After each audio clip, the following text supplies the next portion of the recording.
hired a woman to clean the house while my entire family was out. About an hour later, she called me and whispered, "Ma'am, is there anyone else in the house?" I froze. "No, why do you ask?" "There's a woman upstairs." I started trembling. "Get out of there right now." I called the police and drove home at top speed. I'm glad you're here. If you're watching this video, please like it, subscribe to the channel, and tell me in the comments where you are listening to my story of vengeance from. I want to know how far it has traveled. That day I woke up with a plan to clean the house myself. I wanted everything to be spotless, especially before the coastal rains returned, when the humidity makes everything feel heavier and dirtier.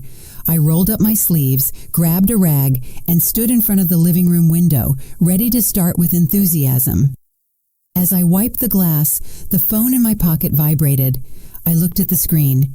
It was Yvette, my childhood friend, whom I hadn't seen in many years.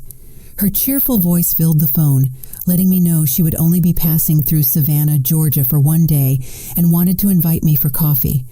My heart warmed hearing her familiar voice. Yvette and I shared so many memories, running through the fields, staying up late, talking about our dreams. How could I say no?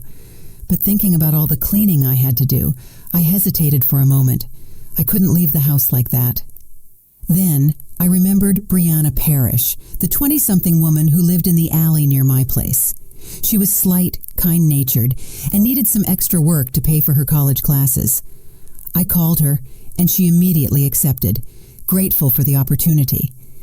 I gave her precise instructions: clean the study, scrub the stairs to the second floor, and above all, be careful with the old dusty shelves belonging to my husband, Jerome. I left her a spare key and asked her to lock up tight when she finished. I drove to the Magnolia Tree Cafe where Yvette was waiting for me. We sat under a sprawling live oak tree. She told me about her life in the city, about her children who were already grown. I told her about Jerome, his work as a published novelist, and my tranquil, though sometimes empty days. We laughed, remembering old times. In the middle of our chat, my phone rang again. I saw the number. It was Brianna.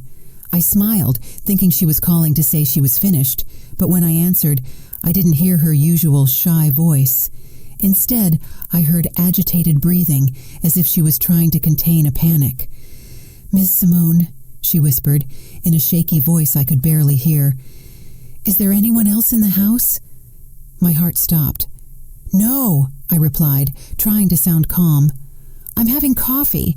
My husband is at the publisher's and won't be back until tonight. What's going on, Brianna?" There were a few seconds of silence on the other end. I could only hear her ragged breathing.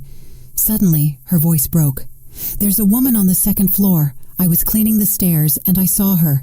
She was wearing a long white dress with messy hair. She walked down the hallway and disappeared into the last room." Her words were like an ice-cold knife in my chest. I tried to stay calm, but the hand holding the phone was shaking. My first thought was that someone had broken in. The house was over 70 years old, but we always locked everything carefully. How could someone have entered? I apologized to Yvette, telling her I had an emergency. She looked at me worried, but I just shook my head, unable to explain more. I told Brianna on the phone, "Brianna, get out right now. Lock the door and wait outside. I'm on my way." I called the police while driving, my voice cracking with anxiety. I explained there was an intruder in the house, trying to provide details even though my mind was a whirlwind. I tried to call Brianna again, but she didn't answer. Every unanswered ring made my heart pound harder, as if it were trying to escape my chest. I imagined the worst, that something had happened to her or that the intruder had attacked her. That day, the streets of Savannah seemed endless, even though I was flooring the accelerator. When I arrived home, a police cruiser was already parked in front of the door. Brianna was sitting hunched on the front step, her face pale, her eyes wide open, filled with terror. I rushed toward her, hugged her, and asked anxiously, "Are you okay? Did you see anything else?" Brianna just shook her head, her lips pressed together, as if she couldn't utter a single word. Two police officers, one middle-aged with a serious look, and a younger one, walked out of the house. They said they had checked every corner, every room, every closet, under the beds, even the backyard shed. There was no one. There were no signs of forced entry. All doors and windows were locked, without a single scratch or strange mark. I sighed with relief, but the feeling of uneasiness didn't leave me. Brianna recounted, still trembling. "I swear I saw her, Miss Simone. She didn't look real. She was like a shadow. I won't dare go up to the second floor again." I stroked her shoulder to console her, but a doubt began to grow inside me. This house was over 70 years old. It had belonged to Jerome's family before we moved in. The brick walls, the creaking wooden doors, the dark corners, they had always made me feel like they were hiding something, but I couldn't imagine a woman. Just then, I heard Jerome's sedan pull up the cobblestone driveway in front of the house. He got out, his face surprised to see the police car and me next to Brianna. I took his arm and quickly told him what happened. I expected him to be as worried as I was, to want to find out what was going on, but Jerome only smiled faintly, a smile I rarely saw. He approached Brianna, patted her shoulder, and said in a soft, almost mocking voice, "You must have been tired, honey, and confused the sun's reflection with a shadow. Our house is old. It has many corners that play tricks on the eyes." Brianna lowered her head without saying another word. I looked at her, my heart heavy. I knew she wasn't a fanciful girl. She was hard-working, honest. She had no reason to invent something like this. But Jerome's gaze, his calm, began to make me doubt myself. Maybe he was right. I apologized to the police for making them come out. A bitter embarrassment rose in my chest. I paid Brianna, asked her to go rest, and promised I would call her if I needed her. 3 months later, I officially retired. There were no more rushed mornings getting ready for work, no endless meetings, no days racing against deadlines. The old house in Savannah became my world, but the change of pace kept me awake at night. Every night I stayed up, staring at the ceiling, listening to the clock ticking in the darkness. During those nights, I began to notice strange sounds coming from the attic. At first, they were slight noises, as if something small accidentally fell to the floor. I convinced myself it was the wind blowing through the old windows or the wood creaking due to the changing weather. But little by little, the sounds became clearer, more vivid. I heard something like a chair scraping across the floor, slow and heavy. Then light but constant footsteps, as if someone were walking back and forth. Sometimes I even heard the rustle of paper, as if someone were silently turning the pages of a book. I told Jerome one morning. As we had breakfast in the kitchen, I tried to keep my voice steady, but I couldn't help feeling uneasy. "Honey, I've been hearing noises in the attic lately. It's not the wind. It sounds like someone is up there." Jerome yawned without looking up from the newspaper in his hands. He replied distractedly, "It's just rats, Simone. Our attic is old. It's full of stuff. It's mouse paradise. I'll buy some traps tomorrow, set them, and that's that." The next day, just as he promised, Jerome brought home some large metal traps, the kind that make a loud snap when they close. He placed them at the foot of the ladder leading to the attic, right beneath the old wooden door. "There," he said, dusting off his hands. "Now you can sleep soundly, my love." Oddly, the noises disappeared completely after that. No more footsteps, no scraping chairs, no rustling paper. I sighed with relief, convincing myself that Jerome was right. Maybe it was just mice and I had worried too much. But then, strange things started happening, things impossible to ignore. One afternoon, I bought a package of spicy sausage from the local market, my favorite for its intense flavor. Jerome, on the other hand, had never liked anything spicy. He wouldn't even taste it. I carefully wrapped the sausage in paper and stored it in the refrigerator, planning to enjoy it over the weekend. The next morning when I opened the door, I froze. A large chunk was missing. The cut was irregular, as if someone had sliced it off in a hurry. I asked Jerome, who was reading the newspaper in the living room, "Did you take some of the sausage from the refrigerator?" He looked up, frowning as if my question was absurd. I felt like trying something spicy yesterday, so I cut off a little piece," he replied distractedly. "It was good, actually." I stood motionless, unsure what to say. Jerome had never tolerated spicy food. He even complained when I cooked something with too much seasoning. But I didn't want to argue, so I just nodded and walked away. A doubt lodged in my chest. A few days later, the sausage had disappeared entirely.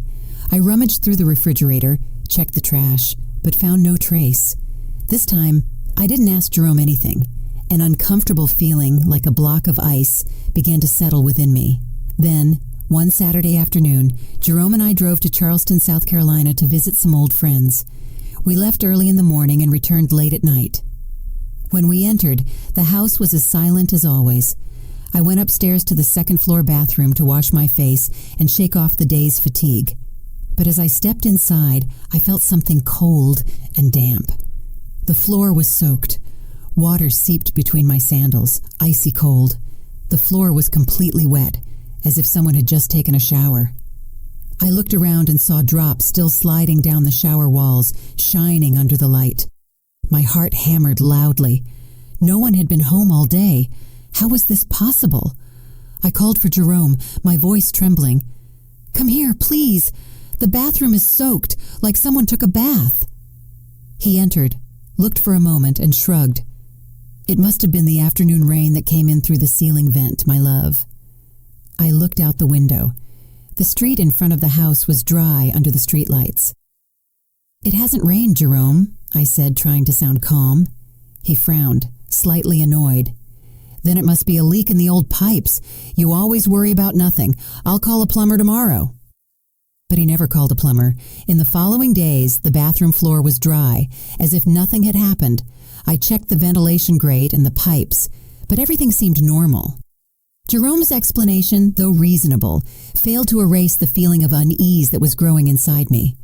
The noises in the attic, the disappeared sausage, the puddle of water with no apparent source. It all seemed like unconnected fragments, but when put together, they formed a contradictory image I couldn't stop thinking about. A week later, I decided to clean Jerome's study. It was his pride, a small room on the second floor with dusty oak bookshelves filled with hundreds of books and old documents. I always thought that someday we should donate some of the books we rarely read to the city library so they could reach the hands of those who needed them. That day, I stood in the middle of the room, starting to classify the books on Jerome's desk. There were piles of drafts, notes, and papers stacked chaotically, as if he never intended to organize them. When I lifted a heavy stack, my hand shook, and all the papers spilled onto the floor. The sound of the paper falling broke the silence in the room and made me jump. I bent down to pick them up, and right at that moment, a small wooden drawer that had been stuck for years sprang open with a dry click. I hesitated for an instant and looked inside the drawer. There, beneath a pile of yellowed drafts, was a small, hardback notebook with a dark brown leather cover and worn corners. It looked old. It didn't seem to belong to Jerome. He always liked modern, neat things, laptops, pens, and immaculate white sheets. That notebook with the worn leather cover and a loose cord seemed to be from another era. With a mix of curiosity and dread, I took it in my trembling hands and opened the first page. Inside were pages full of handwritten letters. The calligraphy was soft, elegant, clearly a woman's. I flipped through the pages, skimming them. They were story outlines, character descriptions, plot ideas. There was a fragment that spoke of a small town on the side of a mountain where a woman lived alone, waiting for someone who would never return. Another mentioned a buried secret with details that made my skin crawl. These ideas, although distinct, had a similar air to the plots of Jerome's most famous novels, the ones that gave him his renown. My heart hammered, my throat dry. It couldn't be a coincidence. I know Jerome too well. He hates writing by hand. He always said it was slow and messy, a waste of time. Everything of his, from novel drafts to work notes to shopping lists, he did on the computer.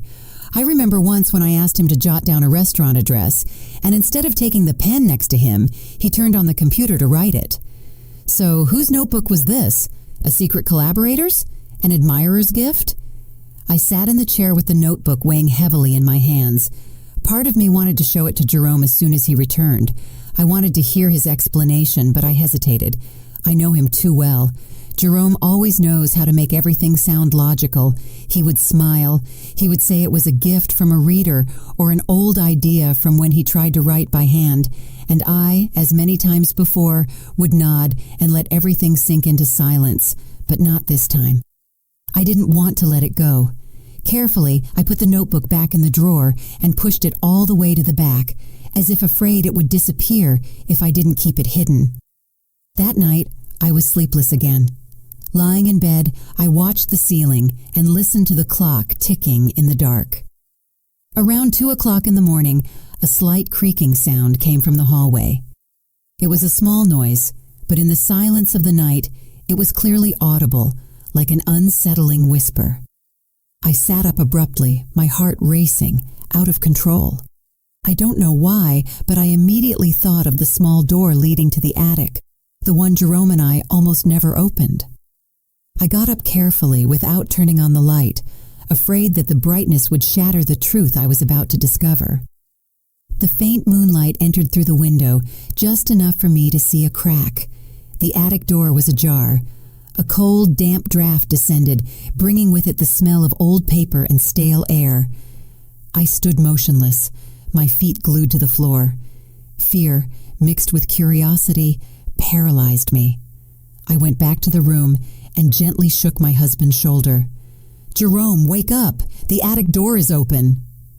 Jerome groaned half asleep and got up with an irritated gesture. He put on his slippers and walked in front of me down the hallway without saying a word. But when we arrived, the door was closed, the latch firmly in place, as if no one had touched it. I stood there staring, looking for any sign. A scratch? A crack? Nothing. Jerome turned to me with an expression of tiredness and disappointment. "Simone," he said in a grave, exhausted tone, "you've been too tense lately. You aren't sleeping well. That's why you see things that don't exist. Come back to bed now." He walked me back. I lay down, but kept my eyes wide open, fixed on the ceiling. For the first time, I began to doubt myself, wondering if I had truly imagined everything. In the following days, since I found the mysterious notebook, I tried to keep everything normal, although the unease consumed me internally. I began to notice Jerome's every gesture, every look, every word. Lately, he had acquired a new habit that only increased my suspicions. Around 10 o'clock at night, when I was already in bed with a book in my hands, ready to sleep, he would say he had to continue working in the study. "I need to concentrate a little, Simone," he would usually say in a soft but firm voice. "The manuscript is at a complicated part. You go to sleep first." I would nod, smiling, but every time the study door closed, I felt an invisible distance opening further between us. One night, I woke up thirsty. The clock on the table showed almost 1 o'clock in the morning, and the second hand seemed to be counting something in the darkness. I reached out to touch Jerome, but the bed was empty, the sheets cold, as if he had never been there. My heart leaped. A sensation of disquiet ran through my body. Where was he? I put on a thin robe and went out into the hallway, thinking he might have fallen asleep at the desk, as he did sometimes when the pressure from the publisher exhausted him. I walked down the dark hallway. The faint light from the living room projected strange shadows on the walls. I pushed open the study door, but the room was empty. The computer screen was off, the chair perfectly placed beneath the desk, as if no one had been there. I called out softly, "Jerome?" My voice echoed in the silence, but there was no answer. I went down to the kitchen, thinking he might have gone for water, but it was also empty. Only the moonlight entered through the window, making the shadows of the plates on the shelves look like ghosts. I started walking through the house, calling his name, my voice growing shakier.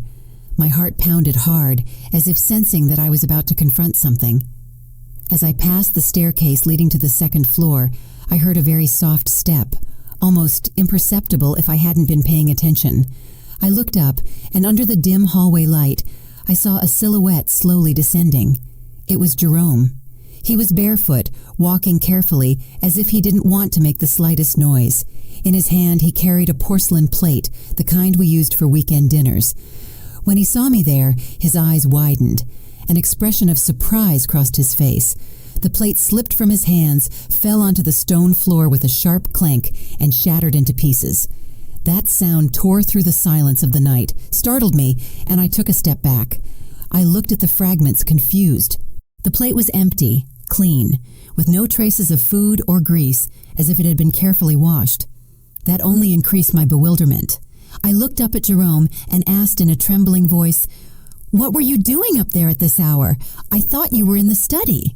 He bent down and began picking up the pieces with slow movements, as if trying to buy time to think of an answer. He avoided my gaze and said in a forced tone, I got stuck on the end of the book. The editor won't stop pressuring me, you know. I needed a quiet place, so I went upstairs for a while. I got hungry and went up with some food." I stood there, watching him pick up the pieces, unable to fully believe him. I knelt to help him. When our fingers brushed on the cold floor, I felt a shiver of distance. That hand that once gave me comfort now chilled my skin. I knew he was under a lot of pressure from the publisher. The constant calls from Mr. Sterling, his editor, kept him tense. Maybe, I told myself, he just needed space to write. Maybe I was overreacting. The next morning, the house was heavy, as if an invisible cloud floated above us. I woke up tired, my head full of unanswered doubts. Jerome, avoiding looking at me, got up earlier than usual. I heard him silently preparing coffee, the soft clinking of the porcelain, but without the usual good morning. He locked himself in the study, closing the door firmly, and I knew he didn't want interruptions. I stayed in the hallway, looking at that wooden door with a heavy heart. Near noon, Jerome emerged, dressed in a gray suit and carrying a small suitcase. He paused in the living room, where I was sitting with a cup of cold tea. "I need to go away for a few days," he said in a flat, emotionless voice. "Maybe I'll go to Atlanta. I need a change of scenery for inspiration." I looked up, surprised. Jerome never left without warning. He always planned everything in advance. He consulted the itinerary with me. "Why so suddenly?" I asked, trying to sound calm, though my heart was pounding. He didn't look at me directly. His eyes were fixed on the window, where the sunlight filtered through the dusty panes. "The idea just came to me suddenly," he replied monotonously. "Be careful while I'm gone." But just before walking out the door, he suddenly turned and placed his hands on my shoulders. His grip was stronger than usual, making me jump. "Simone," he said in a low, serious tone, "while I'm away, don't let anyone in. Do you hear me? Especially no one from the publishing house. If Mr. Sterling, my editor, comes looking for me, tell him I went on a trip and that you don't know when I'll be back." I nodded, but a feeling of unease grew inside me. His words didn't sound like a simple warning, but an order, an alert. Jerome had been gone for about 2 hours when the doorbell rang. I looked through the peephole and saw Mr. Sterling, Jerome's editor, next to a young assistant. Both looked impatient. I hesitated for a moment, my hand on the doorknob, feeling my chest flutter. Jerome's words echoed in my head, but I couldn't stay here without answering. I took a deep breath, opened the door, and forced a smile. Mr. Sterling didn't wait for me to invite him in. He walked straight into the living room with an annoyed expression. "Ms. Whitlock," he said in a harsh voice, "I know Jerome is home. Stop covering for him. We need the manuscript urgently. The deadline was 2 weeks ago." Keeping my composure, I repeated exactly what Jerome had asked me to say. "I'm sorry, Mr. Sterling, but Jerome left this morning to seek inspiration. I don't know when he'll return." Mr. Sterling let out an ironic laugh that chilled my blood. He pointed toward the Hamiltons' house, our neighbors across the street. "Don't lie to me anymore," he said sharply. "Mr. Hamilton told me he sees the attic light on until very late every night. If Jerome is working that hard, he should have the manuscript ready, not hiding like this." The young assistant, a girl with kind eyes, intervened. "Ma'am, we just want to help. If Mr. Jerome is going through writer's block, he should talk to us. We can support him." Her tone was gentle, but I could no longer concentrate. Mr. Sterling's words struck me hard. The attic light. I had never noticed that. We almost never went up there. It was full of old boxes and cobwebs. Why would a light be on? And why did Mr. Hamilton say he saw it every night? My heart seemed to stop. I tried to maintain my composure as I walked them to the door, promising to notify Jerome as soon as I had news. But as I closed the door, I leaned against it, trembling. My mind raced. The scattered fragments began to fit together. The noises in the attic, the piece of sausage that disappeared, the puddle in the bathroom, the mysterious notebook, the empty plate, and now the light. It all pointed to the same place. The attic, that forgotten space I hadn't been in for years. I no longer felt fear. Instead, a cold determination began to grow inside me, like a silent flame that pushed me to discover the truth. I went to the backyard shed, where a faint light from the street lamp filtered through the crack in the door. The smell of dust and old oil made me cough. I looked for the old folding ladder that we hadn't used since we moved in. It was heavy, covered in dust and cobwebs, as if time had left it behind. I dragged the ladder down the second-floor hallway, each step weighing me down, as if I were carrying all the accumulated suspicions. When I placed it under the hatch leading to the attic, I felt my heart pounding hard, but not from fear. It was an urgency, a certainty that I was about to discover something that would change everything. The metal latch was rusty, so stiff that I had to use all my strength, grit my teeth, and push hard until it gave way. The metal made a sharp click like a final warning. I lifted the hatch door, and a suffocating, damp current of air descended, bringing with it the smell of old paper and years of confinement. That smell turned my stomach, but I didn't stop. I turned on my phone's flashlight. The cold white light cut through the darkness. I took a deep breath and climbed up. Each rung creaked beneath my feet, as if guiding me toward a world I wasn't prepared for. The attic was larger than I imagined. A dark space full of stacked cardboard boxes, old furniture covered with dusty white sheets, and cobwebs hanging like ghostly curtains. The only light came from a small, dirty window, leaving opaque beams on the wooden floor. I swept the flashlight across the entire space. My heart was beating so fast, it felt like it would jump out of my chest.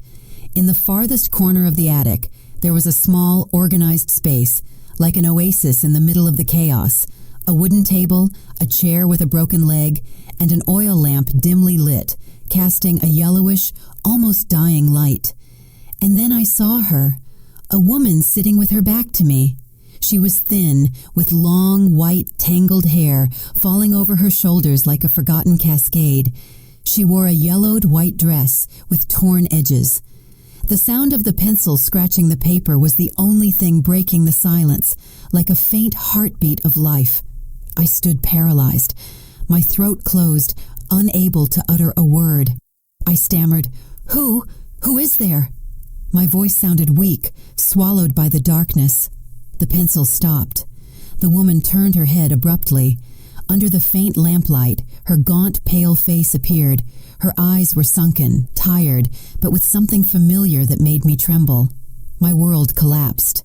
My legs gave out, and I had to lean against an old trunk not to fall.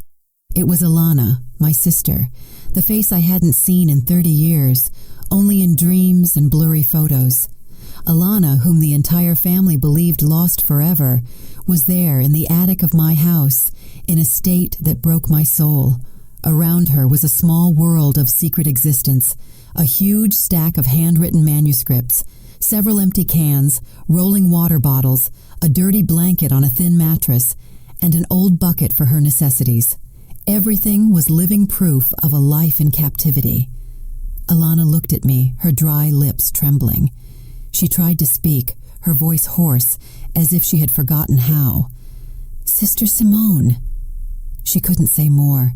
She just looked at me with eyes full of tears, as if begging for a forgiveness I didn't yet understand. I no longer heard anything. Hot tears welled up and ran down my cheeks. I walked toward her like a sleepwalker, my legs shaking, my head spinning. Alana, my sister, the one I had cried for until my soul was dry, thinking I had lost her forever. Now she was here, alive, like a ghost inside my own home. I took her thin arm. I felt every fragile bone beneath her skin. "Come downstairs to the living room," I said between sobs, my voice broken. "Come down now, Alana." I helped her stand up. A storm of emotions raged inside me. Joy at finding her, pain at seeing her like this, and fear of the questions screaming in my head. Why was she here? Who had done this to her? And Jerome? What did he have to do with it? I guided her down the stairs. Her every step was unsure, as if her legs didn't remember what it was like to leave that dark attic. The light of the house illuminated her face, highlighting her sunken features and narrowed eyes, unaccustomed to the glare. She looked like a creature of the dark, seeing the sun for the first time, and that broke my heart. Alana, my sister, who once shone like the Savannah sun, was now nothing more than a fragile shadow. I led her to the living room. I carefully sat her down in the most comfortable armchair, where the soft light of a lamp fell upon her like a caress. I rushed to the kitchen, filled a glass with cold water, and with trembling hands brought it to her.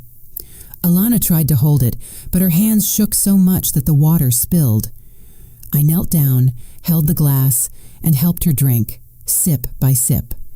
Tears stung my eyes, but I held them back. I didn't want her to see me weak. She needed me to be strong, at least for now. After a few sips, Alana began to cry. It wasn't a soft cry.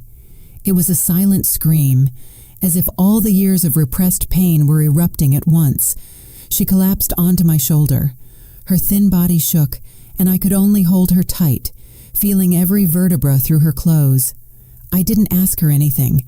I just stayed there in silence, letting her cry, letting the tears carry away some of the weight she had carried for so long. When Alana finally calmed down, she began to speak, her voice broken, barely a whisper.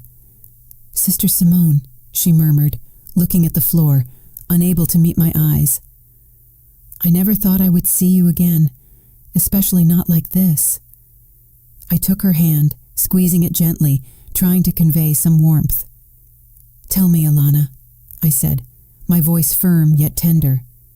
"What happened? Why are you here?" Then she began to tell me, every word of hers like a stab. She spoke of that fateful night 30 years ago when her life fell apart. Darren Albright, her editor at the publishing house, had summoned her to his apartment to discuss work. Alana, naive and young, believed him. But when she arrived, Darren was drunk. His gaze was no longer that of a boss, but of a predator. He tried to force himself on her, his voice loaded with menace. Alana defended herself with all her strength. She pushed him, but he didn't stop. In the midst of the struggle, she, panicked, grabbed a small marble statue and hit him in the head. "Sister, I just wanted him to stop," she said, her voice choked. I didn't want that to happen." But the blow was too strong. Darren fell to the floor, hitting his head against the coffee table, and lay motionless, showing no signs of life. Alana recounted that she was paralyzed, not knowing what to do, her mind blank with fear. Just then Jerome appeared.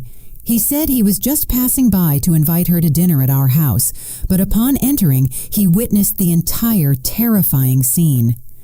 "I wanted to call the police, sister," Alana said, her eyes red. "I wanted to turn myself in, do the right thing, but Jerome wouldn't let me." He stood there, looking at her with chilling calm. "You'll go to prison, Alana," he said in a cold voice. "You'll lose your whole life. Let me help you.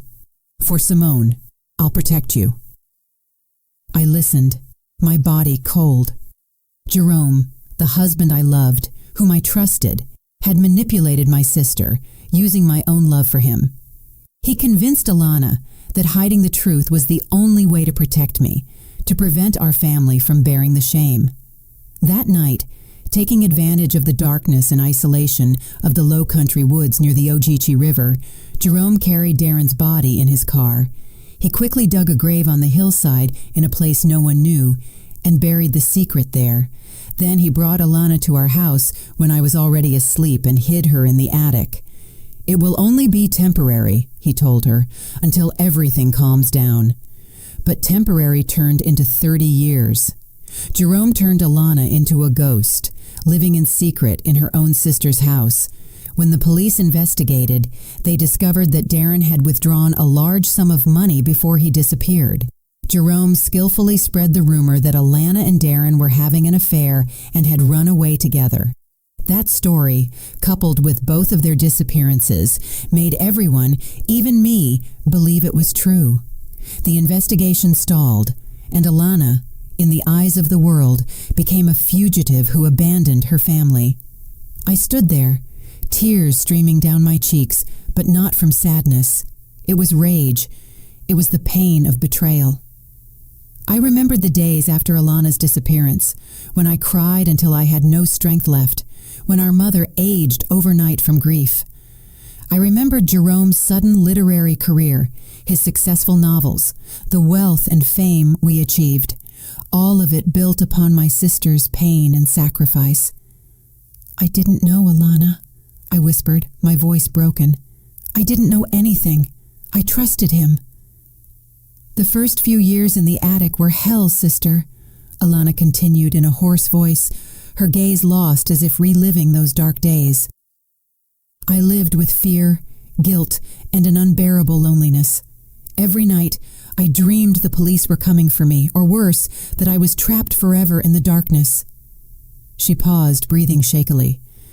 To keep from going insane, I started writing.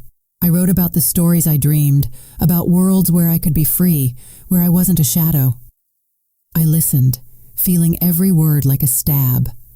I imagined Alana, the vibrant young woman she once was, hunched in that cold attic, clinging to the pencil like the last spark of hope. "And one day," she continued, "Jerome found my writings. I thought he would encourage me, tell me to save them for myself. But no, sister. His eyes shone as if he had discovered a treasure. He said, 'Alana, you have talent. Write for me. I will be your voice to the world.'" I was paralyzed. My head was spinning.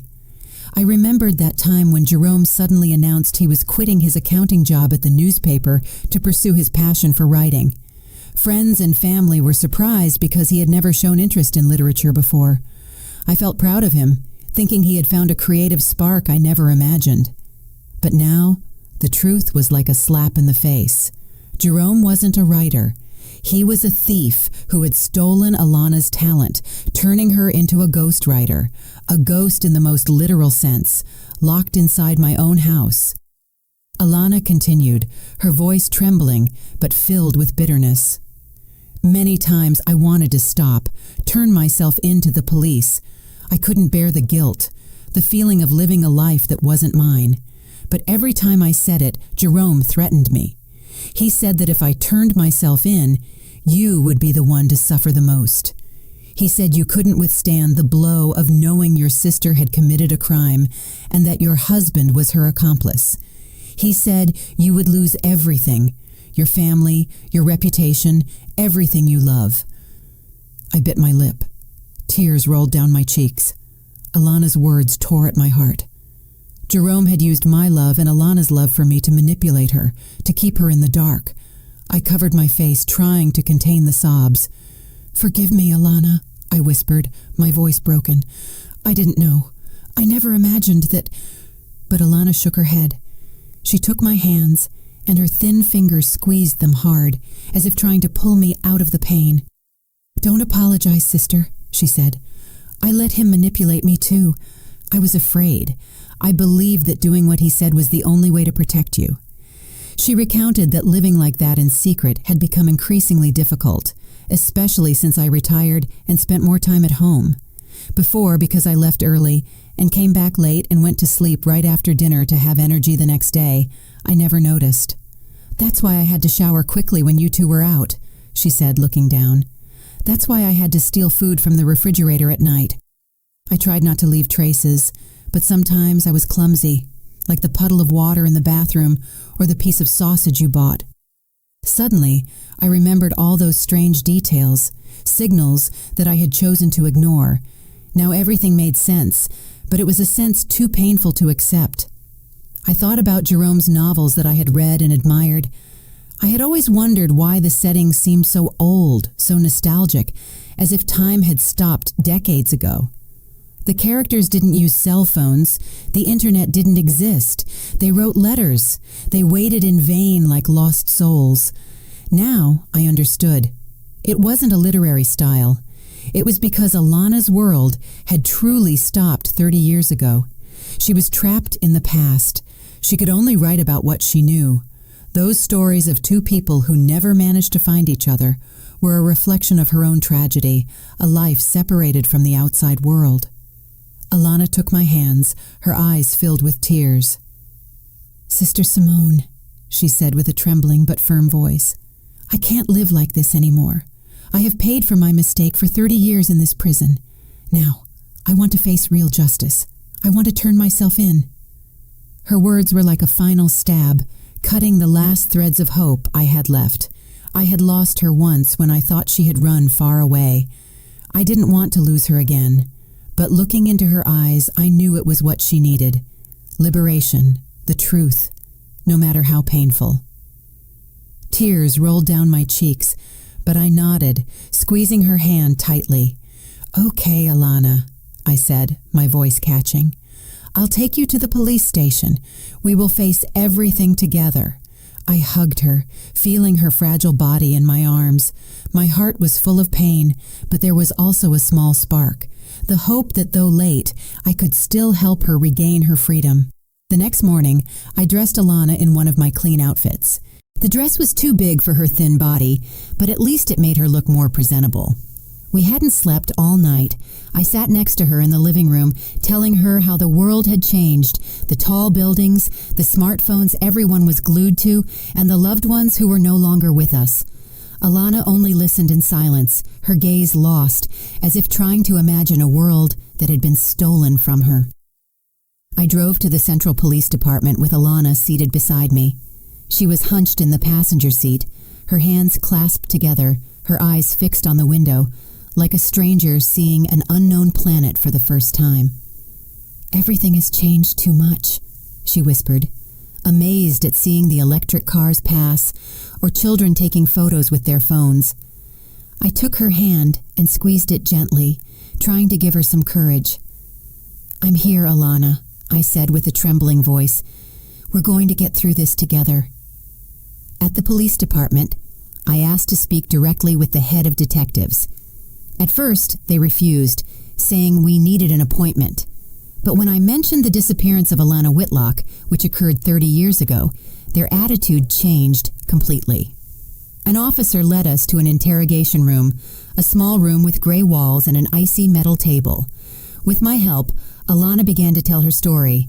Her voice was clear and serene, as if she had rehearsed those words 1,000 times in her mind. She spoke of that fateful night, of Darren, of the accidental blow that took his life, and of how Jerome hid her in the attic, turning her into a ghost for 3 decades. The police listened with disbelief. One took notes nonstop, while another spoke into the radio with an urgent tone. Alana's confession shook the entire police department. The case files were immediately reopened. An investigative team was sent to my house to search the attic and collect evidence of Alana's hidden life: the manuscripts, the food containers, the dirty blanket. Another group, following Alana's precise directions, set off for the low country woods near the Ogeechee River. After a few hours of searching, they found human remains buried beneath an old tree deep in the forest. Preliminary DNA analysis confirmed they were the remains of Darren Albright, the man everyone believed had fled with her. The arrest warrant for Jerome was issued that same day. The police set up an ambush at our house, awaiting his return from his trip to Atlanta. I wasn't there, but later, Mr. Hamilton, our neighbor, told me that Jerome offered no resistance when they handcuffed him in front of the gate. He just lowered his head, his face expressionless, as if he had always known this day would come. Hearing that, I felt a strange emptiness. The man I once loved, whom I blindly trusted, was now nothing more than a distant shadow, burdened with the secret that destroyed my entire family. I hired the best lawyer for Alana, someone who committed to fighting for her to receive clemency. With the argument of self-defense and the 30 years she spent imprisoned, manipulated by Jerome, he believed justice would see her as a victim, not a criminal. I spent all day preparing things to take to her: clean clothes, books, and the dishes she loved most as a child. I wanted her to know that no matter what, I would always be by her side. But a few days later, while I was packing things to visit her, the phone rang. A cold, formal voice spoke from the other end of the line. "Ms. Whitlock, we regret to inform you, Alana Whitlock took her own life at the detention center last night." The phone slipped from my hands and fell to the floor with a dry thud. My world shattered again. Alana, my sister, the one I had just gotten back, had chosen to leave forever, leaving me alone in a pain that had no words. She had told the truth. She had faced her past, but maybe she couldn't bear another trial or the stares of a world that doesn't forgive. The officer said Alana had left a letter for me. That afternoon, they handed it over.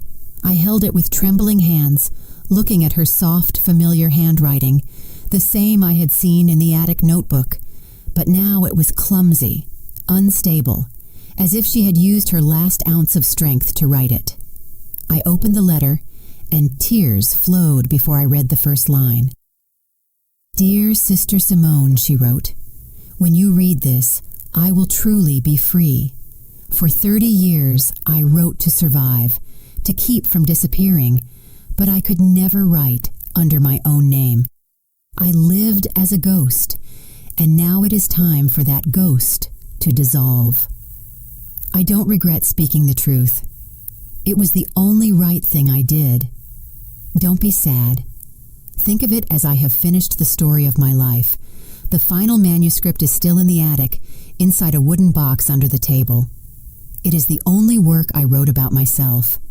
If you can, please let it carry the name of Lucia Whitlock." I folded the letter, hugged it to my chest, and soaked it with my tears. Lucia Whitlock, the name Alana wanted to use if she ever became a writer, the name that was stolen from her. I knew I had to fulfill her last wish. I would search for that manuscript and bring it to light so the world would know Alana's story. Not as a ghost, but as a woman, a writer, a soul who fought to be free.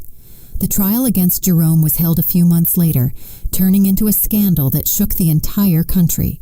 The press called it the ghostwriter of Savannah scandal. Newspapers filled their front pages with Alana's life story. A young woman locked away, stripped of her freedom, and used to build the fame of a man who didn't deserve it. Faced with irrefutable evidence, Darren's remains found in the low country woods, the manuscripts found in the attic, and Alana's testimony before her death, Jerome lowered his head and confessed. He was charged with multiple felonies: unlawful appropriation of copyrights, illegal deprivation of liberty, conspiracy to cover up a crime, and obstruction of justice. The sentence was a deserved ending, but I felt no relief. For me, Jerome had died the day I discovered the truth, the day the man I loved became a stranger. I did not attend the trial. I couldn't face him. I couldn't look into the eyes that once spoke words of love to me, but hid such a terrible secret. Instead, I returned to the house, which was once a home, but was now just a space full of painful memories. One afternoon, as the sunlight faded over the cobblestone street, I decided to go back to the attic. This time, I no longer felt fear or oppression. I climbed each rung with a flashlight in my hand, but my heart was lighter, as if I were looking for a part of Alana she had left behind. I found the wooden box under the table, just as she had written in the letter. It was a small box, old but well cared for, as if it held her last treasure. Inside was a pile of carefully handwritten manuscripts on yellowed pages. Alana's soft, fluid handwriting was clear, as if she were there, telling me her story. I carried the box down to the living room, sat under the desk light, and began to read. It was an autobiography, a novel about her own life. She wrote about our childhood, about the days running through the Savannah fields, about the dreams of being a writer she once confessed to me. She recounted the terrible night that stole her future, the 30 years lived in darkness, and the incredible strength she had not to let her soul break. Every page was a stab, but also a song of resilience, of love for life, no matter how hard. I spent weeks editing the manuscript, reviewing every line carefully, as if touching Alana's soul. There were nights when I stayed up until dawn, with tears running as I read the passages where she spoke of her loneliness in the attic, or the times she imagined being free, walking out into the sunlight. The book was not just her story, but the voice of a forgotten person, stripped of her identity. I knew I had to bring it to the world so that Alana would not just be a name in my memory, but a true writer. I contacted the publishing house that had worked with Jerome. At first they hesitated, fearful of the surrounding scandal, but when I sent Alana's manuscript, they were completely convinced. "This is a masterpiece," the editor told me over the phone, his voice full of emotion. "We will publish it, and we will do so with all the respect that Alana deserves." The book was published under her true name, Alana Whitlock. On the first page, instead of a prologue, I only wrote one sentence. No one should be imprisoned in the dark, especially if they love freedom. It was my message to her, to my dear sister, whom I loved in this world. The book became a phenomenon. Readers across America, and then the entire world, were moved by Alana's life story. They admired her literary talent, the sincerity, and the poetry in every line. Jerome's old works, now re-edited under Alana's name, also began selling again as a way to right the injustice. Alana, though gone, finally became a recognized and beloved true writer. I read the reviews, the letters from readers, and my heart felt tight yet warm. "You did it, Alana," I thought. "You got your voice back." Sometimes I still go up to the attic. Now, it is no longer a place of confinement, but it has been cleaned and turned into a small library. I open the window to let the sunlight stream in, illuminating the shelves where Alana's works are respectfully placed. I stand there, looking out at the lively street. Alana's voice has been recovered, and justice has, in some way, been served. I know she is somewhere, in the sunlight, in the pages of the books, and in my heart, free forever. And when everything ended, I understood something. There is no wall thick enough to enclose the truth forever. The lie, no matter how skillfully hidden, rots with time, like the dust that covers old shelves. Alana's life proves that silence can sometimes be crueler than guilt, and that fear can turn a person into a ghost within their own existence. If there is one lesson I want to leave you with, it is this: dare to face the truth, however painful it may be. Speak up, even if your voice trembles, because only when we dare to step out of the darkness are we truly free, and only when the truth is spoken can imprisoned souls finally rest. The story you have just heard has changed names and locations to protect the identity of the people involved. We are not telling it to judge, but with the hope that someone listens and pauses to reflect.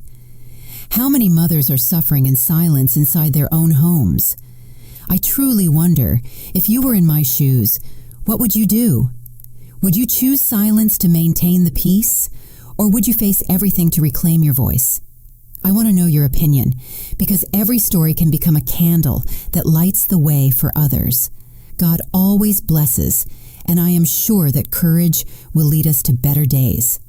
For now, on the final screen, I will leave two of the channel's most beloved stories. I am sure they will surprise you. Thank you for staying with me until this moment. Did you like the story, and which city are you listening from? Let's meet in the comments. If you liked the story, you can support me by sending a super thanks so I can keep bringing more stories like this. Thank you so much for your sweet support. I'm looking forward to your comments on the story. On the screen, you can see 2 new life stories that I highly recommend. There's so much more on my channel. Don't forget to subscribe. See you in the next life story, with love and respect.